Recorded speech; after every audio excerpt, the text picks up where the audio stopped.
It is a long-standing tradition that each graduating class chooses a favorite faculty member to make some remarks at these proceedings. The class of 2023 has selected Dean Myra Berman.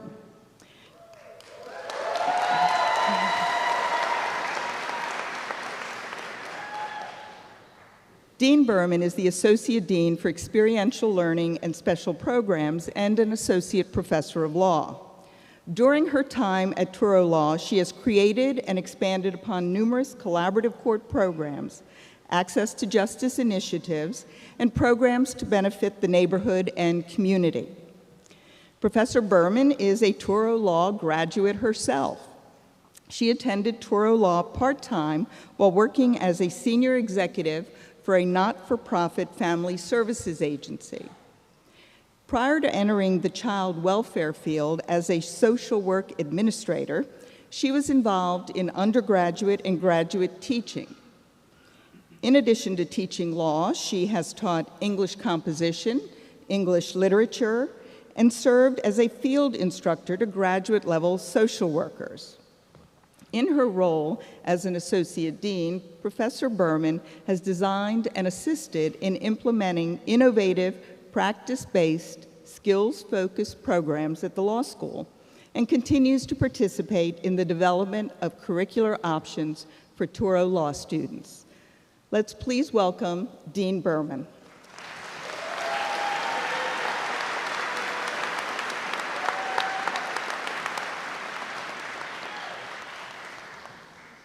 Good afternoon, class.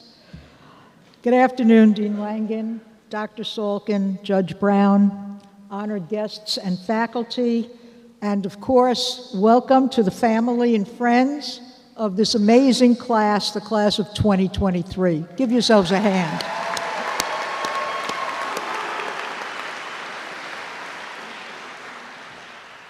At the end of every semester, I, like other faculty, am fortunate enough to receive emails thanking me for anything and everything I may have done to assist you during your years in law school. I cherish those emails, all of them. I know that other faculty cherish those emails as well, the ones that they receive from their students. You thank us so often. You show us your appreciation so often. And so today, in the few minutes I have, that's what I'd like to give back to you, our appreciation.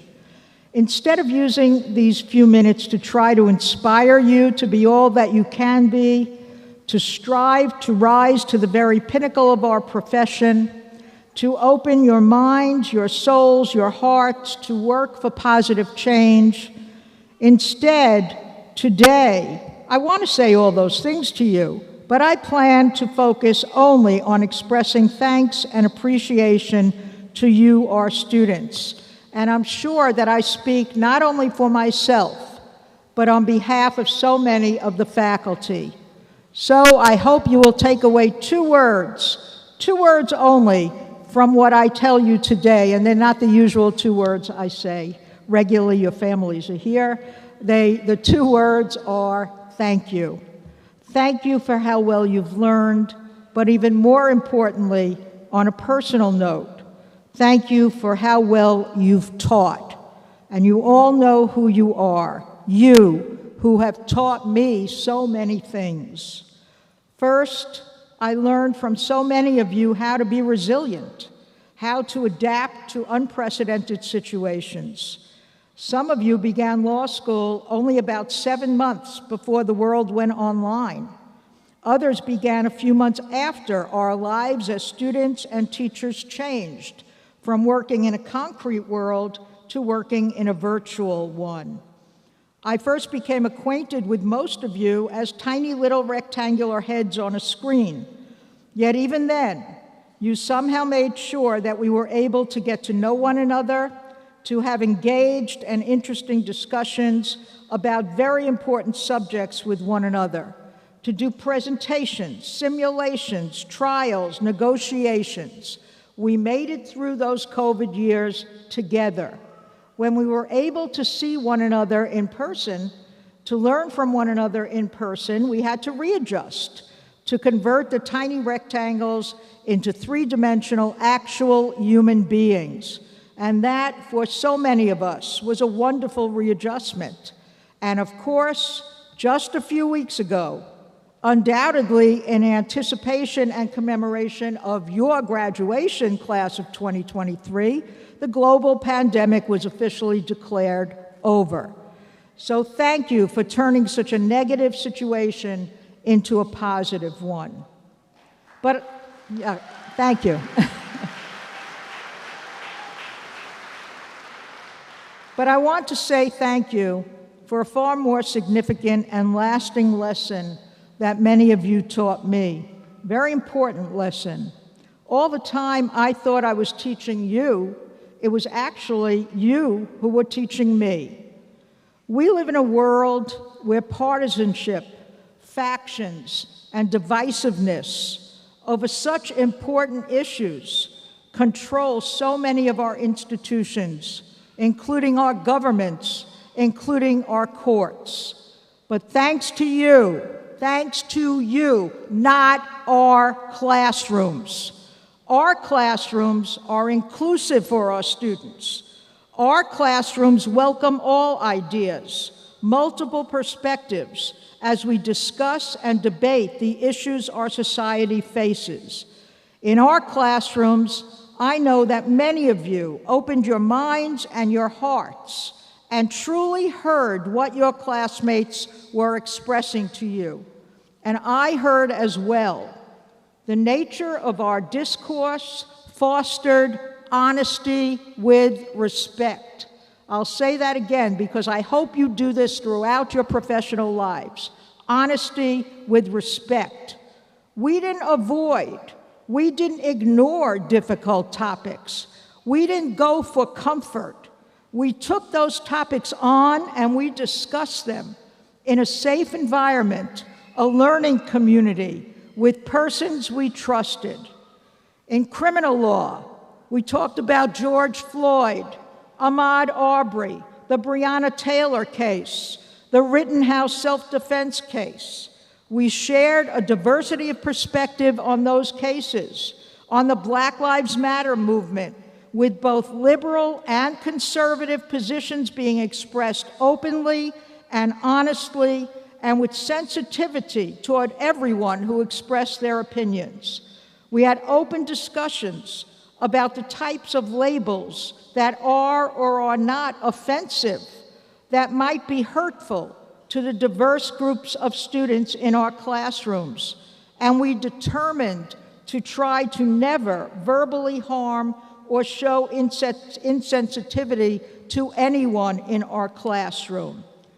In these classrooms, during your time in law school, we have all been confronted with so many difficult societal debates, so many legal decisions that altered our everyday lives, decisions about racism, decisions about abortion, gun control, affirmative action, religion, and its place on our secular playing fields, football or otherwise. We must speak with one another about these issues. You must do so as future legal professionals, as citizens of our nation, as human beings, and that's what you've been doing. We need to continue to converse about whether the abortion issue is about the right of a woman to choose or whether it's about when life begins and should be protected. We need to converse about the Second Amendment, second only to the First Amendment in our Bill of Rights. Yet we must also acknowledge how frightened we may be about raising our children in a society where there are more school shootings than in any other country in the world. You need to discuss this, to continue to discuss this with one another. And you need to search for solutions, as you have already begun to do. You have discussed these issues already. Law school has been the starting point for this kind of work that I hope you will do throughout your professional lives to make our world a diverse and inclusive place rather than one of separation and exclusion. You taught me so much in the way that you spoke to one another in the way that you controlled when and how you spoke, and even more importantly, when and how you listened. You made the classroom what it ought to be, a marketplace of ideas when all, not just some, but all, can speak and be heard, where everyone has a seat at the table, at a round table, including the teacher, where teaching and learning on any subject, even the hard ones, can and does occur simultaneously.